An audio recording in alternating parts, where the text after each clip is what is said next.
Hi, this is Rounded Readings for the Apocalypse. The book I'm reading for this video is City Survival, City Resistance by William Hanson. This book is obviously focused around the Cold War period. I'm going to read the introduction and then a little bit about home cooking and natural remedies during a crisis. So, the introduction. City Survival. Introduction. The purpose of this book is to present some practical matters that should be considered by those who are concerned about survival in the last half of the 20th century.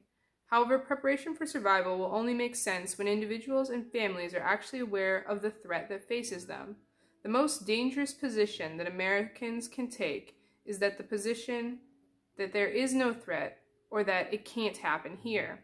However, it has happened, it is happening, and it will continue to happen here as the enemies of Christian civilization attempt to extend and consolidate their control over every facet of life.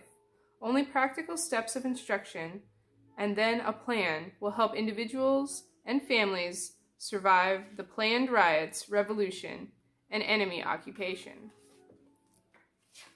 So that is the premise of what this book was written for. It's in two parts. So part one is City Survival, which is where I consider most of the relevant info. But it also has a second part about City Resistance, which is fun to read, whether you intend to use it or not. So I'm going to go and skip ahead to Emergency Cooking, because I talked about food a little bit in my last videos. So page 27. Chapter 3. Emergency Cooking. If your public utilities were out for an order of some time, it would be necessary to improvise equipment for heating water, cooking, and serving meals. It is necessary to keep an extra supply of paper plates, cups, napkins, and matches. A small, compact cooking unit, such as a sterno stove, would be very helpful. After a natural disaster or following an enemy attack, cooking can be done several different ways. If it is possible to cook outdoors, you could build a small trench fire. A trench fire is nothing more than a fire built in a trench dug in the ground, with one end of the trench facing the wind. This assures proper draft, unless too strong a breeze is blowing, in which case it may not be wise to build an open fire. A charcoal grill can be very useful in cooking out of doors. Only in rare cases would you want to use a charcoal grill indoors because of the smoke and fumes. However, it may be possible to use a charcoal grill in a basement of a house or apartment by using it next to an open window or a coal furnace with the door open. It usually assures proper draft and ventilation. You would, of course, have to have a large supply of coal at hand. If you are in the fortunate enough position to have a fireplace in your home or apartment, then there will be no problem for you to cook or heat water. Make sure that your fireplace is properly maintained and you have a supply of dry wood to last you at least 2 weeks. Camping stones, such as the Coleman, that uses either gasoline or aerosol cans of LP gas, are safe and convenient. Most alcohol stoves are safe and practical. If you are contemplating purchasing such a stove for emergency use, I would suggest you either buy the Johnson 2-burner that uses either white gasoline or LP gas, or the Primus Portable. The Primus Portable is perhaps the best designed stove that can be purchased in the $10 bracket. The fuel for this stove uses white gasoline, naphtha, or Coleman fuel.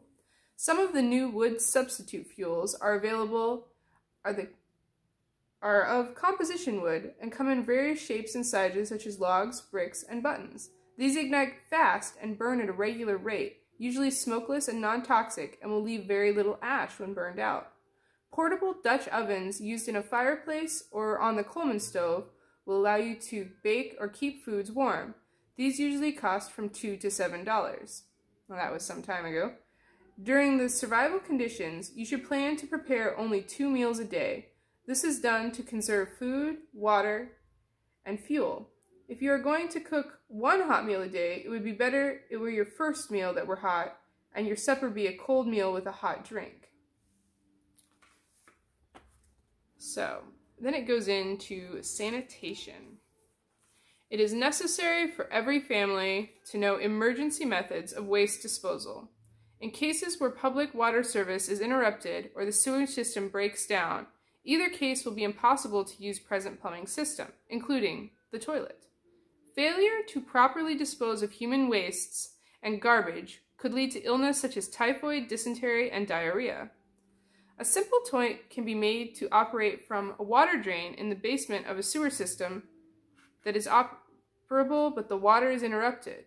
This is accomplished by removing your toilet seat from your present toilet, attaching 3 legs to the bottom of the seat. The emergency seat can be placed over a drain hole in the basement floor. I don't know if this is accurate to modern plumbing, and in fact I doubt that it is, but it's just interesting that this is an idea that they had at the time. This simple toilet can be flushed with 1 or 2 quarts of water, as opposed to 5 gallons it takes to flush from a bathroom toilet. The sewer outlet usually has a perforated lid, which should be covered with plastic and placed back over the sewer drain after each use. There are 2 emergency toilets that may be purchased from the sporting goods stores. The first is the lightweight collapsible chemical toilet, the same type as used in some camping trailers.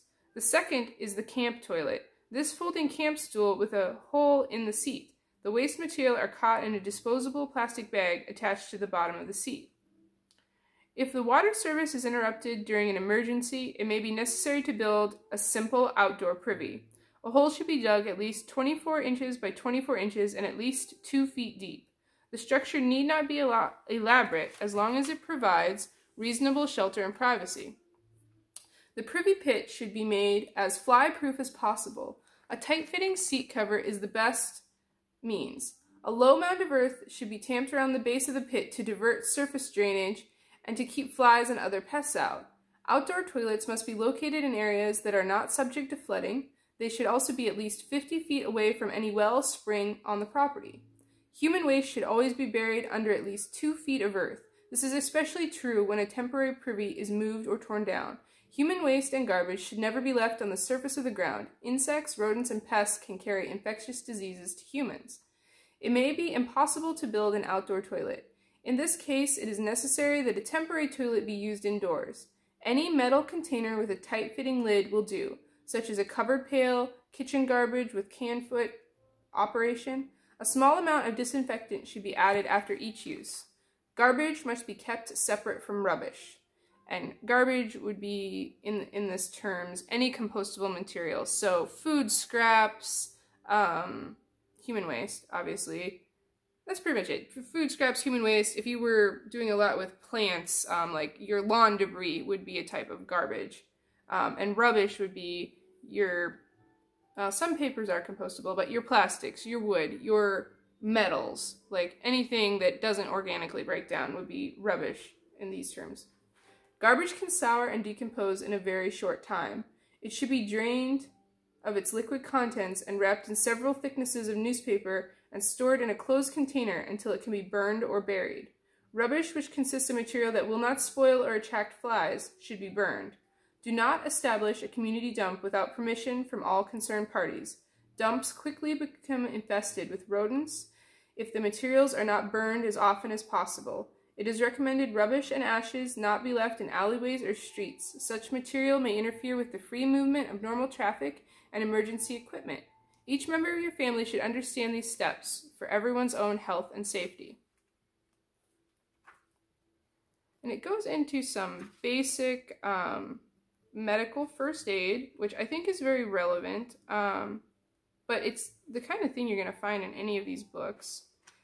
Now, I want to read this part about natural medicine just kind of to bring up the awareness that some remedies that you would normally buy in a store, in a really emergency situation, there are these other alternatives, and I am not necessarily condoning or saying you should use these. I'm saying this is some pages from a book that I read. I found it interesting.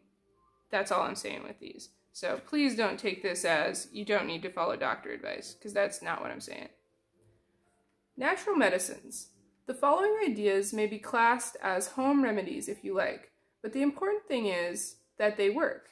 In the battlefield conditions, medicines are almost always short. In occupied countries, almost all medicines are almost impossible to obtain through any source. The person that has knowledge of natural medicine can be his own physician and also treat and instruct others in what to do. Remember, always, that dosages will vary in individuals. Clay packets.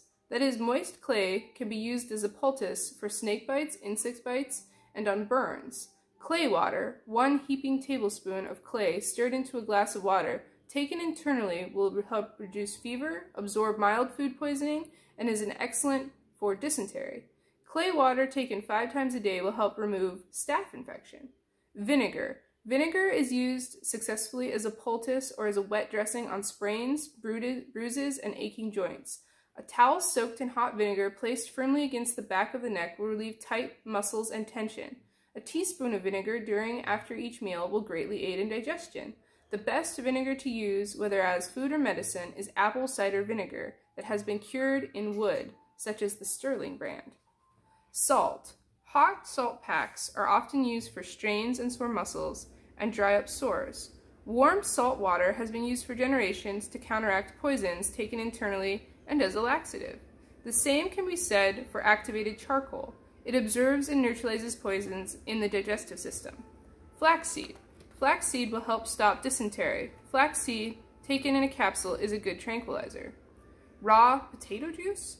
This is excellent for tonsillitis, as it has golden seal, which can be purchased inexpensively at any health food store. I've never heard of that one. Molasses. Molasses is a very good remedy for chapped skin, pimples, and skin eruptions. Apply locally and leave on for at least 1/2 hour. Honey. Honey is a good remedy for burns, including sunburn, scald, flash burns. Leave it on the burn for at least 1/2 hour. Grated potatoes used as a poultice is also a good remedy. Exchange the poultice every 1/2 hour.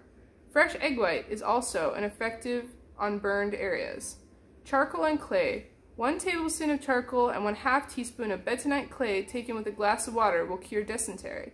Birch, poplar, or aspen trees. To relieve headache, aches, use the green inner bark from either birch, poplar, or aspen trees. Chop up about a teaspoon and take with a glass of water. This will also reduce fever as a mild tranquilizing effect. Cayenne pepper, garlic, pine needles, or rose hips. The best remedy for the common cold is to stop eating and take a 1/2 teaspoon of cayenne pepper mixed with a 1/2 teaspoon of garlic in water. Also to make several cups of tea from blue spruce needles or rose hips and drink each daily. The blue spruce needles and rose hips have an abundance of vitamin C, which is necessary for your body at this time. Stay on liquids for a day or 2. Calcium powder. To relieve toothache, rinse your mouth with a cup of warm water that contains several tablespoons of calcium powder. Take large quantities of vitamin C in any form. Yarrow, sage, and colvia. Treat flu, especially Asian flu. Well, that's weird, but timely, I guess. As you would the common cold. Take large amounts of vitamin C of its natural forms. The cure for Asiatic flu used by many people in our southwestern states is a combination of 3 herbs found in that area. This is, by weight, 45% yarrow, 45% sage, and 10% colvia. I don't know what colvia is. This mixture is put into double-aught gelatin tablets. Take 2 twice a day for 3 days. Get plenty of rest. I do not recommend this as a cure for the coronavirus. It is just very interesting that this person who wrote this book was concerned with this at this time and was attempting to give you herbal remedies for it during the Cold War. Salt and vinegar poultice. To treat infected wounds, use a salt and vinegar poultice and keep loose bandage on the wound until it closes. If necessary, a sterilized knife and clean the wound. It must heal from the inside out. You'll find many home cures in books that are highly recommended. The first is Back to Eden by Jethro Kloss, which may be obtained from many health food stores. The other is Plan to Survive by Stuart Wheelwright, 3747 Quincy Avenue, Odin, Utah. Many other natural first aid remedies can be found by investigating books in your public library. I'm still kind of blown away about that, especially Asian flu mention. And just in case you're wondering if I'm making this up, nope, it's right there. and I have never read this before. I've just mostly looked through this. It has a whole section on fallout radiation.